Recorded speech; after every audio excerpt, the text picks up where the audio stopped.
नमस्कार, जय हिंद आप सबको। आज हम शुरू करने जा रहे हैं एक बहुत ही इम्पोर्टेंट वीडियो एपिसोड।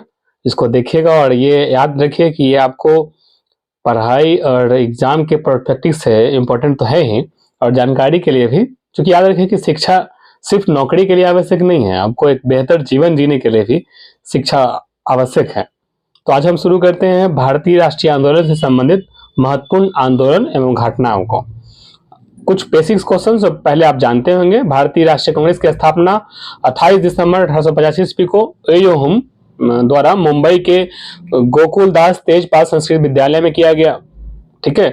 भारतीय राष्ट्रीय कांग्रेस का जो नामकरण है, यानी भारतीय राष्ट्रीय कांग्रेस को नाम दिया दादा भाई नौरोजी ने, और संस्थापक सदस्य के रूप में जाना जाता है दादा भाई नौरोजी और एयो हुम को। ठीक है। और भारतीय राष्ट्रीय कांग्रेस जो आचार्य नरेंद्र देव के दिमाग की उपज मानी जाती है। ठीक है।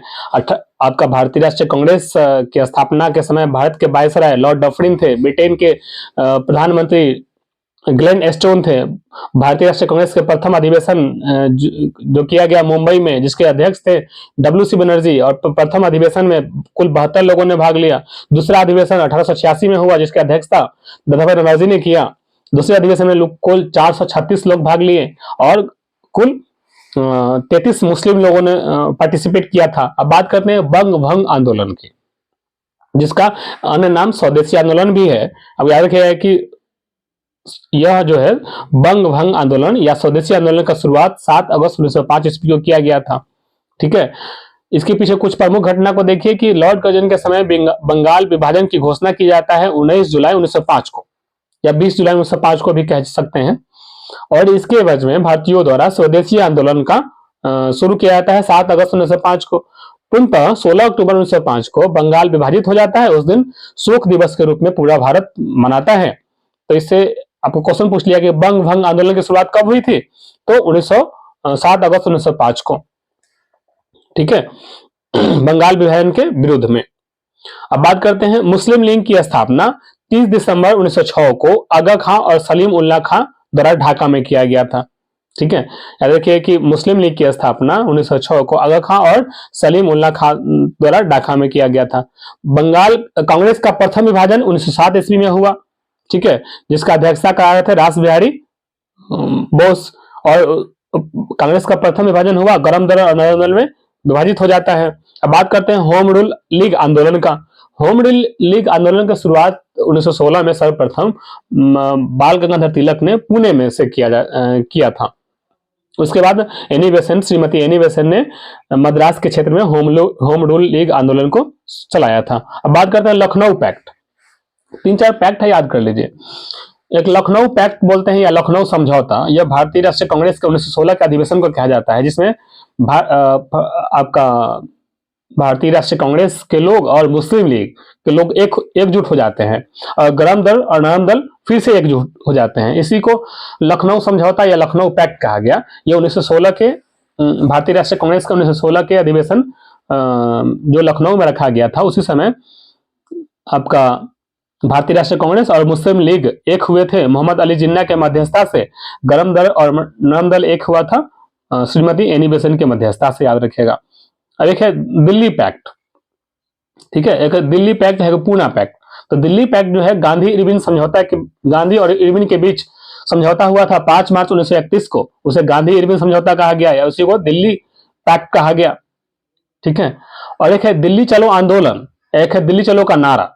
तो दिल्ली चलो आंदोलन कहा गया था महाराष्ट्र के पवनार में 1940 में। ठीक है। 1940 में महात्मा गांधी ने व्यक्तिगत सत्याग्रह शुरू किया था, उसी को कहा गया दिल्ली चलो आंदोलन, जिसके प्रथम सत्याग्रही थे विनोबा भावे, दूसरे सत्याग्रही थे पंडित जवाहरलाल नेहरू, और तीसरे सत्याग्रही थे ब्रह्मदत्त, जिसको कहा गया दिल्ली चलो आंदोलन।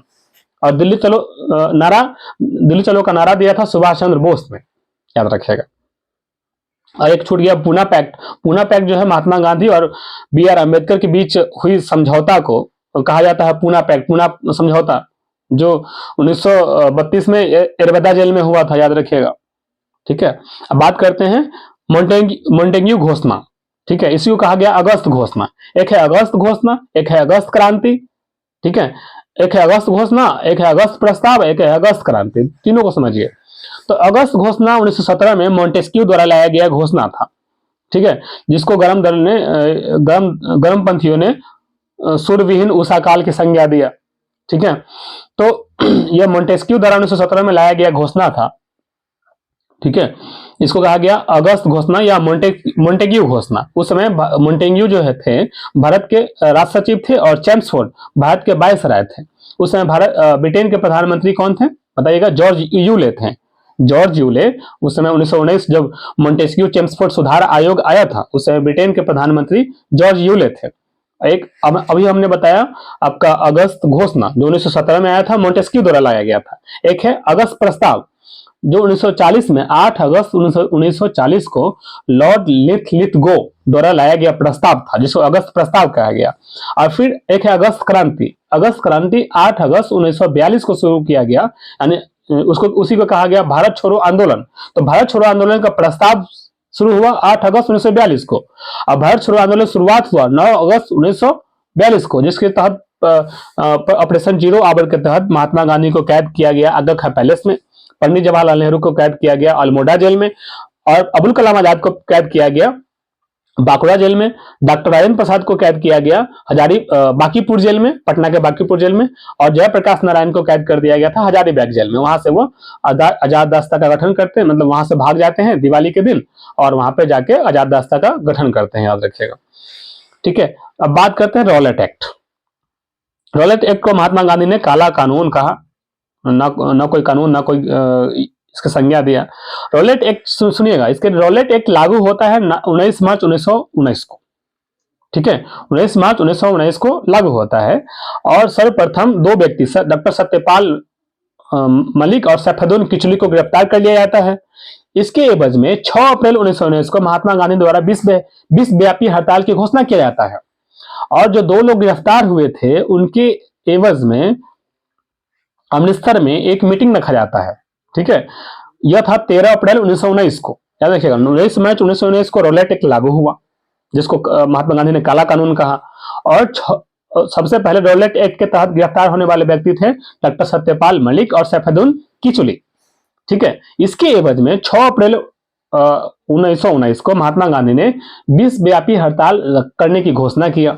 और ठीक है, 13 अप्रैल 1919 को जालियांवाला जगह पे इन जो दो लोग गिरफ्तार हुए थे उनकी एवज में एक मीटिंग रखी गई थी। वहां पे याद रखिएगा कि जनरल एच डायर ने जनरल ओ डायर को आदेश दिया था अंधाधुंध गोलियां चली, और इसमें ये अक्सर पूछ लिया जाता है कि आदेश किसने दिया था और गोली किसने चलाया था।